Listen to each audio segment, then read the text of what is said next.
brother, Greg, is an evil genius. In that he is literally a genius. He's like Mensa quality, very, very smart, brilliant man, but his soul is black. Black as night. There's no doubt about that. I know this because I shared a bedroom with him. In fact, and it's pretty creepy, I shared a bed with him for most of our childhood.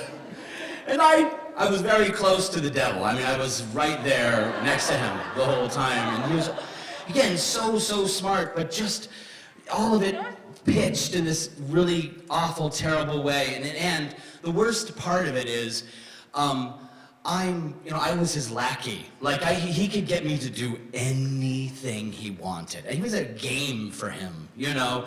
If I got a little bit of money from our parents, you know, I would be like, oh shit, I hope I don't make eye contact with my brother, because he would look into my soul, and within moments, all of my money would be gone for some scheme that he was always scheming. I remember at one point, he's like, I need your money because I want to grow grapes in Iowa, where we grew up.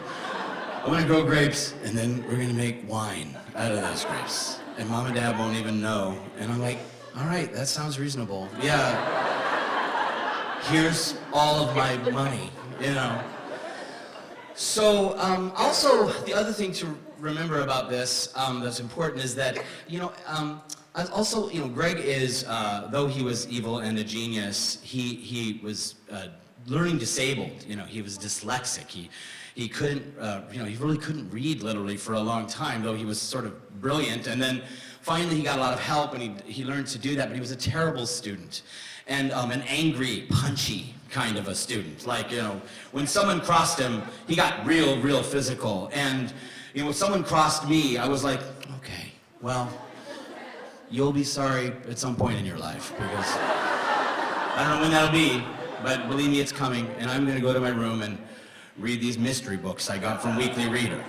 You know, so that was sort of the difference. And so eventually, he's older than me. I went to college. Nothing great. I was studying theater. My parents weren't proud.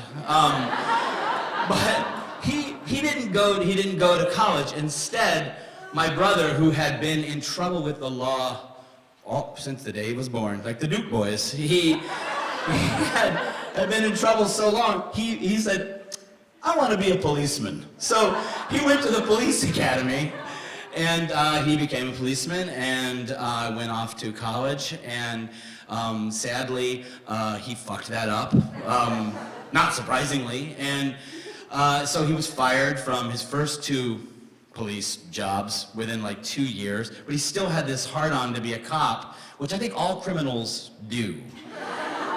And you should know that about cops. It works in both directions. So every cop you know is a nightmare of a criminal, you know, with a gun and mace, and they can do anything. So be scared of the police, I guess, is the message here. But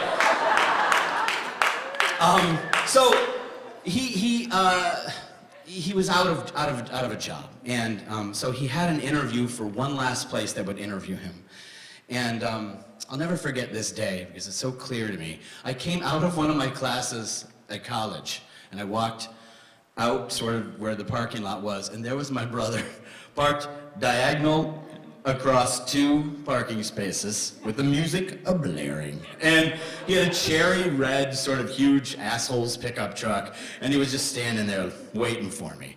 And I knew that this was like that moment when I was a kid, like, don't look at him because something terrible is going to happen. And he said, hey, I have a problem. I want to get this job, and I have to go take a basic skills test for my basic education skills. I guess they give them a minimal. They're like, we got to make sure they can add 2 and 2, and you know.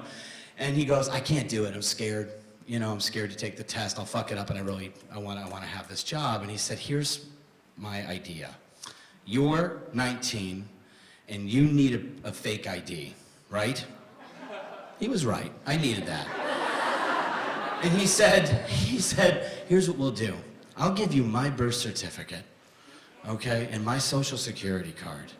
and you're gonna walk into the DMV in Florida, and you're going to pretend to be me. You'll wait in line, you'll fill it all out, and you will get a driver's license with my information on it and your picture, like a state-issued fake ID. Like the best one you can get. There's no way a better one. And it's like, God, if you have the balls to do that, you could be the king of the world. I mean, this is amazing. So I knew I shouldn't, but I did. I said, sure, I'll do that for you. Because he really made this case about needing to pass the test, and he laid it on. So a couple of weeks later, I went and I stood in the DMV, my balls up in my body, fully retracted up into my body. With my brother's stuff shaking, I went and I got the ID. I fucking got the ID. Now that's not really the main thing, although it was terribly illegal. I then went into a room of policemen and firemen and pretended to be my brother who wanted to be a cop. And I remember the last thing he said to me was, "Don't you fucking do too good on that test." He said, "Don't you blow that curve, they'll know." These are not bright people. He knew cops. He knew them. He's like, "Don't fuck it up. You gotta miss some." So I'm like, okay. So I look at the test, I get the test, and when I tell you that this is a basic skills test, you need to believe me, because it was seriously like 5th grade math and vocabulary words, and like there was seriously a block like circle a word. That's not a skill. That's find a word. And so I'm trying to fuck it up. I'm like, 5 plus 7 is 36. Like, you know, I'm gonna try to do it. I think I've done a great job. I get out of there, and he comes back and he tells me, "All right, well, you blew the curve, but I got the job." All right. And the end of the story is this: after all of that terror and all of that fear, my brother lost that job in about 2 weeks for stealing evidence, stealing car stereos that he had stolen from a criminal. And I used my ID one time at my eldest brother's wedding in Nebraska. And I was like, "Hey man," I was going out with the boys, and we went into the bar, and my oldest brother goes, "Let me see that. You can't have this." And he scrunched it up and threw it on the ground. It was gone. It was gone. So that's my story. That's when I broke the law.